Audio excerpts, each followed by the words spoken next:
Billions of dollars are missing from Malaysia's State Development Fund 1MDB.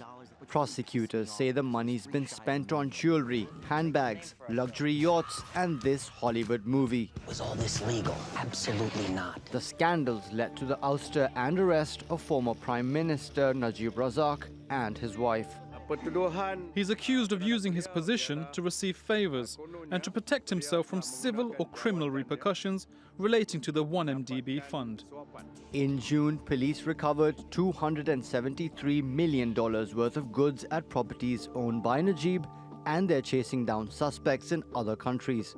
In Singapore, a Swiss bank has been convicted for failing to report suspicious transactions related to the state fund worth $1.26 billion. French authorities have frozen an Emirati businessman's assets worth $32 million for his suspected role in siphoning off the Malaysian public's money. And prosecutors are suing US investment bank Goldman Sachs for facilitating the looting of $7.6 billion.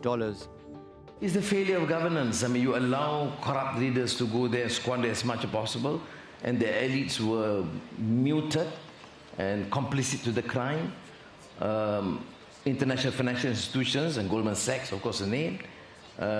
So many others. I mean, complicit to a crime when you know for a fact that billions have been squandered from the public purse. Goldman Sachs denies any wrongdoing, but two of its former employees have been charged in the US, and the Malaysian government says it has enough evidence to take the fight to the bank. The manhunt is also on for billionaire financier Joe Low, who is considered by authorities to be the mastermind behind the scandal. Mobin Nasir, TRT World. And for more on this, Clare Rewcastle Brown joins me now from Alicante in Spain. She's an investigative journalist and founder of the Sarawak Report, which first broke the story on the 1MDB scandal. Good to have you back on the program, Clare. 2018 really was the year that action on 1MDB really did gain some serious traction, didn't it? Why was the election of Mahathir as Malaysian Prime Minister for another term so significant in action against this scandal?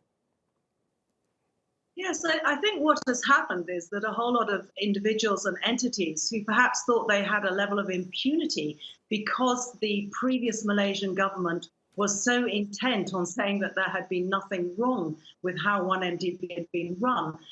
These entities and individuals are now finding themselves being made accountable. And that's owing to that change of government. Najib, of course, has been heavily implicated in the whole corruption underlying 1MDB, and him and his family and associates were all involved in some of that expenditure that was referred to in your film. And of course, this became the source of a scandal. It was why the government was overthrown. And it is the key agenda of the new incoming government to show that 1MDB is going to be prosecuted. The people behind it are responsible.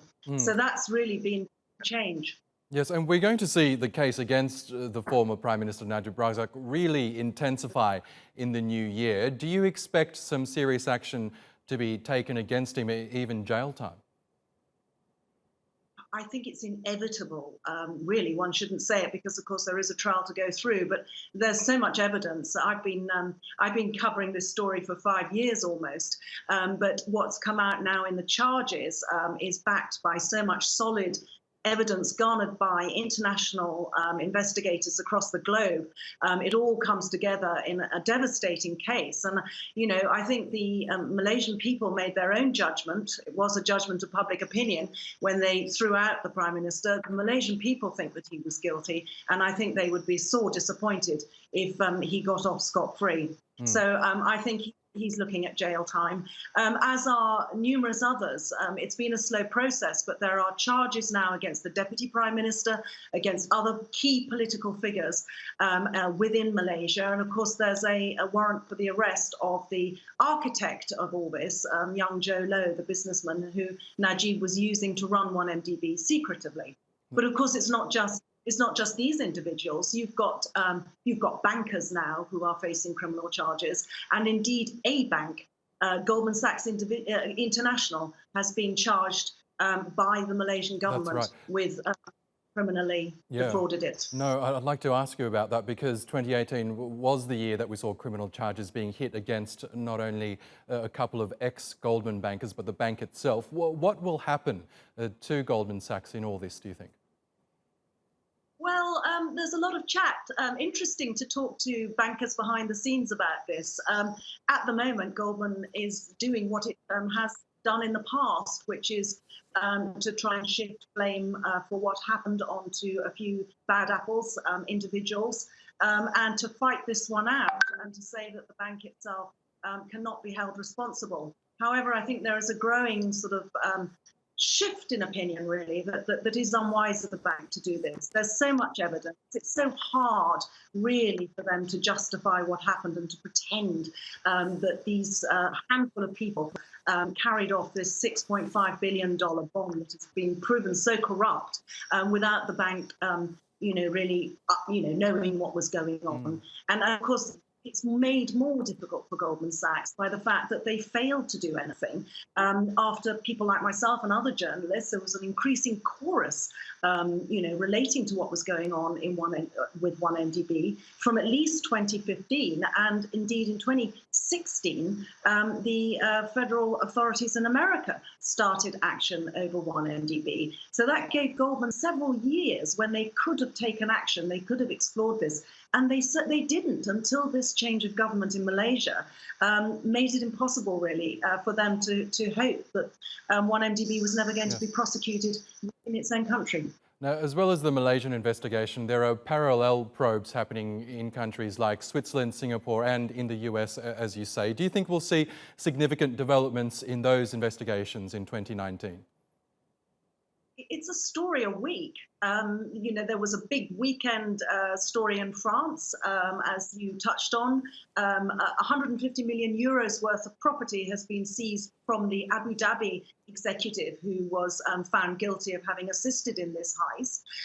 He had fleets, up to 50 customized sports cars. Some of those were taken last year by the Swiss where they were being kept. But now about 10 properties have been seized by the French authorities. There's a big Luxembourg investigation going on into Edmond de Rothschild Bank. We're going to see progress on that, I'm pretty sure. And indeed, Singapore has now started looking again. There are other banks that have not yet been pulled into this, who I have and others have been pointing out ought to be examined for their role over 1MD. So it's funny. The election itself was like the explosion that changed everything. And there were those scenes of the Najib household being raided and all those very expensive handbags and things being removed. Yes. But what you're seeing now is the gathering, rolling thunder that's come out of that event, and it's going to carry on, I think, into the new year. That's right. So another potentially explosive year in the 1MDB scandal. Clare Rewcastle Brown, it's been a pleasure talking to you about it in 2018. Look forward to more of our chats next year. Thank you.